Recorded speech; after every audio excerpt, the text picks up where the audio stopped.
Hi friends, good morning. Friends, ಈಗ ಬೆಳಗ್ಗೆ 5 ಗಂಟೆ ಆಗಿದೆ. ಇವತ್ತಿನ ರೊಟೀನ್ ಹೇಗಿರುತ್ತೆ ಅಂತ ತೋರಿಸ್ತಾ ಇದ್ದೀನಿ. ಫ್ರೆಂಡ್ಸ್, ಇದು ಬಂದು ರಾತ್ರಿನೇ ಎಲ್ಲ ಕಿಚನ್ ಎಲ್ಲ ಕ್ಲೀನ್ ಮಾಡಿಟ್ಟಿದ್ದೀನಿ. ನೋಡಿ, ಸ್ಟವ್ ಎಲ್ಲ ಕ್ಲೀನ್ ಮಾಡಿಟ್ಟಿದ್ದೀನಿ. ಈಗ ಬೆಳಗ್ಗೆ ಎದ್ದು ಸ್ಟವ್ ಹಚ್ಚೋಕ್ಕೂ ಮುಂಚೆ ಅರಿಶಿನ ಕುಂಕುಮ ಇಟ್ಟು ಅಗ್ನಿ ದೇವ್ರಿಗೆ ಒಂದು ನಮಸ್ಕಾರ ಮಾಡಿ ಆಮೇಲೆ ಸ್ಟವ್ ಹಚ್ಚುತ್ತೀನಿ. ಪ್ರತಿದಿನ ಈ ಥರ ಮಾಡ್ತೀನಿ. ಯಾಕಂದರೆ ಅಗ್ನಿ ದೇವ್ರಿಗೆ ನಮಸ್ಕಾರ ಮಾಡಿ ಆಮೇಲೆ ಸ್ಟವ್ ಹಚ್ಚೋದು ನಾನು ಪ್ರತಿದಿನ ಇದೇ ಥರ ಮಾಡ್ತೇನೆ. ಇದು ಒಂದು ಒಳ್ಳೆಯ ಅಭ್ಯಾಸ. ನೀವು ಮೊದಲೆಲ್ಲ ನನ್ನ ವೀಡಿಯೋಗಳೆಲ್ಲ ನೋಡಿರ್ತೀರ. ನಾನು ಇದೇ ಥರನೇ ಫಾಲೋ ಮಾಡೋದು. ಹಾಗೆ ಬೆಳಗ್ಗೆ ಹೊತ್ತು ನಾನು ಬಿಸಿನೀರು ಕುಡಿಯೋ ಅಭ್ಯಾಸ ಮಾಡ್ಕೊಂಡಿದ್ದೀನಿ. ಅದರಿಂದ ಈಗ ಬಿಸಿನೀರು ಕಾಯಿಸೋದಕ್ಕೆ ಇಟ್ಟಿದ್ದೀನಿ. ನಾವು ಪ್ರತಿದಿನ ಬಿಸಿನೀರು ಕುಡಿಯೋದ್ರಿಂದ ಬೆಳಗ್ಗೆ ಎದ್ದ ತಕ್ಷಣ ಆರೋಗ್ಯಕ್ಕೆ ತುಂಬಾ ಒಳ್ಳೆಯದು. ಅದಕ್ಕೆ ಈ ಥರ ಅಭ್ಯಾಸ ಮಾಡ್ಕೋಬೇಕು. ಯಾಕಂದರೆ ಗ್ಯಾಸ್ಟ್ರಿಕ್ ಸಮಸ್ಯೆ ಏನೂ ಬರಲ್ಲ.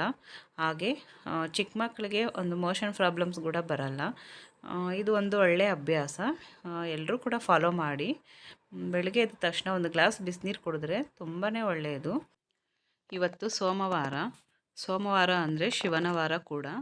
ಹಾಗೆ ಸೋಮವಾರ ಅಂದಿದ ತಕ್ಷಣ ಸ್ವಲ್ಪ ಸೋಮಾರಿತನ ಕೂಡ ತೋರಿಸ್ತೀವಲ್ಲ. ಯಾಕಂದರೆ ಸಾಟರ್ಡೆ ಸಂಡೇ ಲೀವ್ ಇರುತ್ತಲ್ಲ, ಅದರಿಂದ ವಾರ ಪೂರ್ತಿ ಬೆಳಗ್ಗೆ ಬೇಗ ಎದ್ದು ಎಲ್ಲ ಮಾಡ್ತೀವಿ. ಆದರೆ ಸೋಮವಾರ ಬಂದರೆ ಸೋಂಬೇರಿತನ ತೋರಿಸ್ತೀವಿ ಸ್ವಲ್ಪ. ಅದಕ್ಕೆ ನಾವು ಆದಷ್ಟು ಸೋಮವಾರ ದಿನ ಬೆಳಗ್ಗೆ ಬೇಗ ಎದ್ದು ಎಲ್ಲ ಮಾಡೋದ್ರಿಂದ ಬೇಗ ಬೇಗ ಕೆಲಸ ಆಗುತ್ತೆ.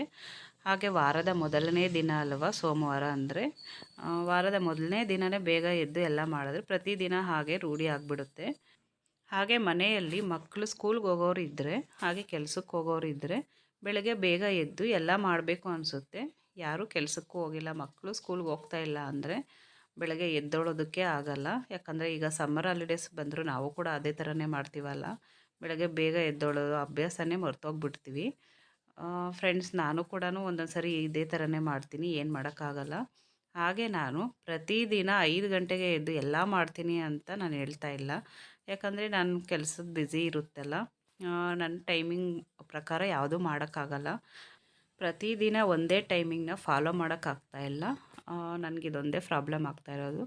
ಯಾಕಂದರೆ ವರ್ಕ್ ಸ್ವಲ್ಪ ಬ್ಯುಸಿ ಇದ್ದಾಗೆಲ್ಲ ಎಲ್ಲನೂ ಒಂದೇ ಸರಿ ಮಾಡೋದಕ್ಕಾಗಲ್ಲ. ಅದು ಕೂಡ ಕಂಪ್ಲೀಟ್ ಮಾಡಬೇಕಾಗುತ್ತೆ.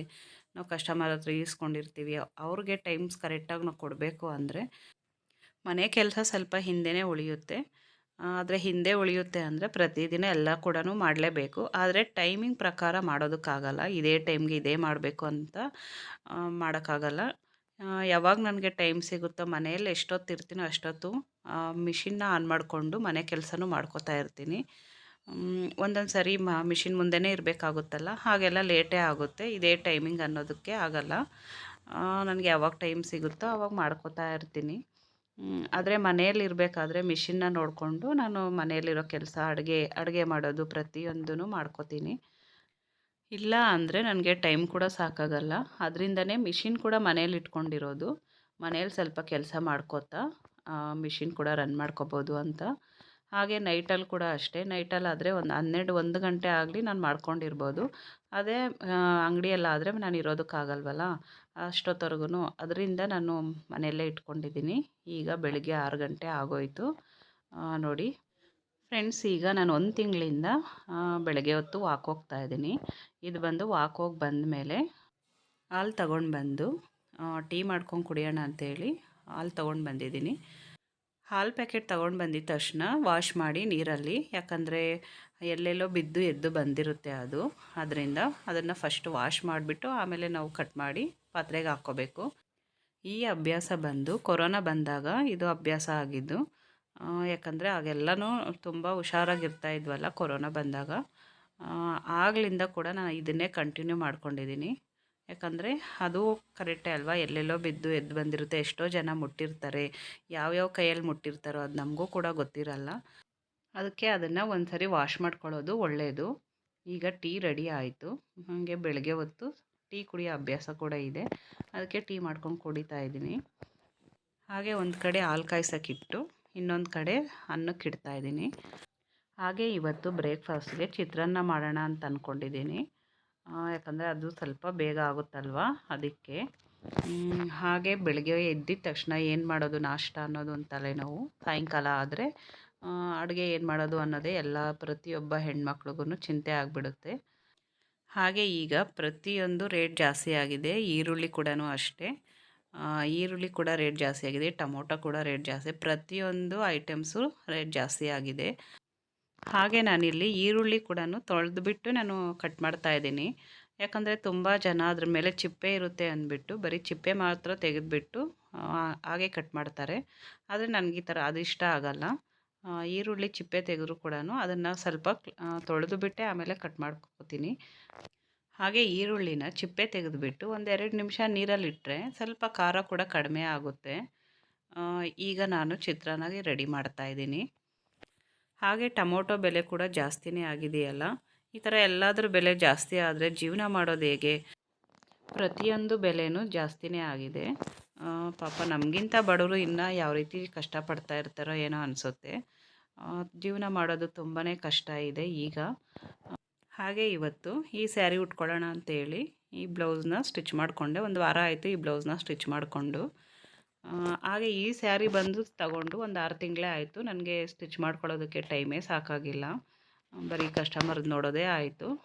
ನನ್ನ ಬ್ಲೌಸಸ್ ತುಂಬಾ ಪೆಂಡಿಂಗ್ ಇದೆ. ಹಾಗೆ ಅದಕ್ಕೆ ಈ ಸ್ಯಾರಿ ಉಟ್ಕೊಳ್ಳೋಣ ಅಂತ ನೋಡ್ತೀನಿ. ಆದರೆ ಬ್ಲೌಸಲ್ಲಿ ಉಕ್ಸೇ ಹಾಕಿಲ್ಲ. ಕಾಜ ಎಲ್ಲ ಮಾಡಿದ್ದಾರೆ ನಮ್ಮ ಹುಡುಗರು.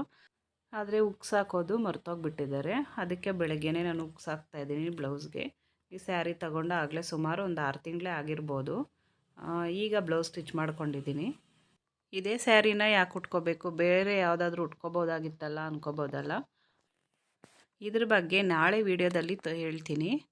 ಯಾಕಂದರೆ ವಿಡಿಯೋ ಲೆಂತ್ ಜಾಸ್ತಿ ಆಗಿಬಿಡುತ್ತೆ ಅದರಿಂದ. ಹಾಗೆ ಚಿತ್ರಾನ್ನ ಕೂಡ ರೆಡಿ ಆಯಿತು. ಮಧ್ಯಾಹ್ನಕ್ಕೆ ಮಕ್ಕಳಿಗೆಲ್ಲ ಲಂಚ್ಗೆ ಹಾಕಬೇಕಲ್ಲ, ಅದಕ್ಕೆ ಲಂಚ್ಗೆ ಹಾಕ್ತಾಯಿದ್ದೀನಿ. ಮಕ್ಕಳು ಸ್ಕೂಲ್ಗೆ ಹೋದ್ಮೇಲೆ ಪೂಜೆ ಮಾಡೋಣ ಅಂತೇಳಿ ಎಲ್ಲ ರೆಡಿ ಮಾಡ್ತಾಯಿದ್ದೀನಿ. ತುಳಸಿ ಗಿಡಕ್ಕೆ ರಂಗೋಲಿ ಹಾಕಿ ಅರಿಶಿನ ಕುಂಕುಮ ಎಲ್ಲ ಇಟ್ಟು ರೆಡಿ ಮಾಡಿದ್ದಾಯಿತು. ಹಾಗೆ ದೇವ್ರಿಗೆ ನೈವೇದ್ಯಕ್ಕೆ ಬಾಳೆಹಣ್ಣು ಮತ್ತು ಎಲೆ ಅಡಿಕೆ ಎಲ್ಲ ತರೋಣ ಅಂಥೇಳಿ ಅಂಗಡಿಗೆ ಹೋಗಿ ತಗೊಂಡು ಬಂದೆ. ಹಾಗೆ ರಂಗೋಲಿ ಇಟ್ಟು ಖಾಲಿ ಆಗಿತ್ತು, ಅದಕ್ಕೆ ರಂಗೋಲಿ ಇಟ್ಟು ಕೂಡ ತಗೊಂಡು ಬಂದೆ.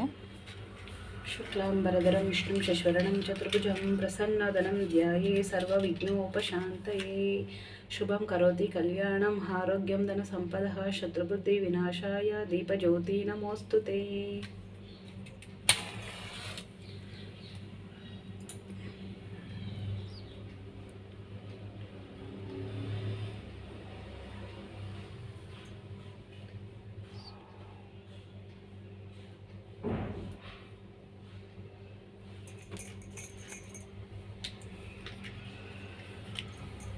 ದೀಪಜ್ಯೋತಿ ಪರಬ್ರಹ್ಮ ದೀಪಜ್ಯೋತಿ ಜನಾರ್ದನ ದೀಪಮೋ ಹರತು ಪಾಪಂ ದೀಪಜ್ಯೋತಿ ನಮೋಸ್ತುತೇ. ಹಾಗೆ ಪೂಜೆ ಮಾಡಬೇಕಾದ್ರೆ ದೀಪ ಹಚ್ಚೋಕ್ಕೂ ಮುಂಚೆ ಒಂದು ಮಂತ್ರ ಹೇಳ್ಕೊತೀನಿ ನಾನು. ದೀಪ ಹಚ್ಚಿದ ಮೇಲೆ ಇನ್ನೊಂದು ಮಂತ್ರ ಹೇಳ್ಕೊತೀನಿ. ಪೂಜೆ ಮಾಡಬೇಕಾದ್ರೆ ನಾವು ಯಾವುದಾದ್ರೂ ಒಂದು ಮಂತ್ರ ಹೇಳ್ಕೊತ ಪೂಜೆ ಮಾಡಬೇಕು. ಹಾಗೆ ಮಾಡಬಾರ್ದು. ಹಾಗೆ ಮಾಡಿದ್ರೆ ಅದು ಮೂಗು ಪೂಜೆ ಆಗುತ್ತೆ ಅಂತಾರೆ. ಅದಕ್ಕೆ ನಮಗೆ ಯಾವ ಮಂತ್ರ ಬರುತ್ತೋ ಅದೇ ಮಂತ್ರ ಹೇಳ್ಕೊತ ಪೂಜೆ ಮಾಡಬೇಕು.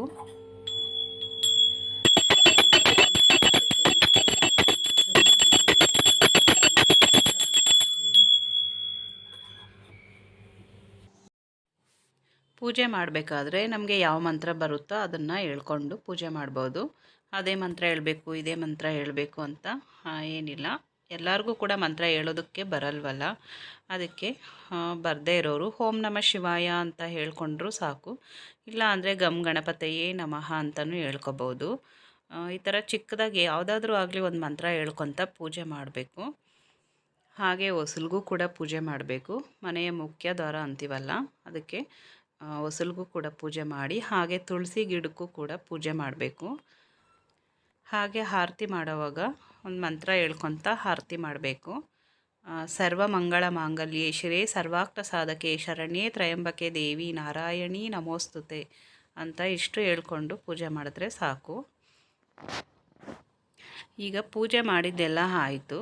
ದೇವ್ರಿಗೆ ಬಾಳೆಹಣ್ಣಷ್ಟೇ ನೈವೇದ್ಯ ಮಾಡಿದ್ದೀನಿ. ನೋಡಿದ್ರಲ್ಲ ಫ್ರೆಂಡ್ಸ್, ಇವತ್ತಿನ ನನ್ನ 5 AM ರೊಟೀನ್ ಹೇಗಿತ್ತು ಅಂತ. ಹಾಗೆ ಇವತ್ತಿನ ವ್ಲಾಗ್ ಇಷ್ಟ ಆದರೆ ಒಂದು ಲೈಕ್ ಮಾಡಿ, ಶೇರ್ ಮಾಡಿ. ಹಾಗೆ ಹೊಸದಾಗಿ ನೋಡ್ತಾ ಇರೋರೆಲ್ಲ ಪ್ಲೀಸ್ ಸಬ್ಸ್ಕ್ರೈಬ್ ಮಾಡ್ಕೊಂಡು ನೋಡಿ. ಇನ್ನಷ್ಟು ವೀಡಿಯೋಗಳನ್ನ ಮಾಡೋದಕ್ಕೆ ಇಷ್ಟಪಡ್ತೀನಿ. ಪ್ಲೀಸ್ ಸಪೋರ್ಟ್ ಮಾಡಿ. Thanks for watching. Bye friends.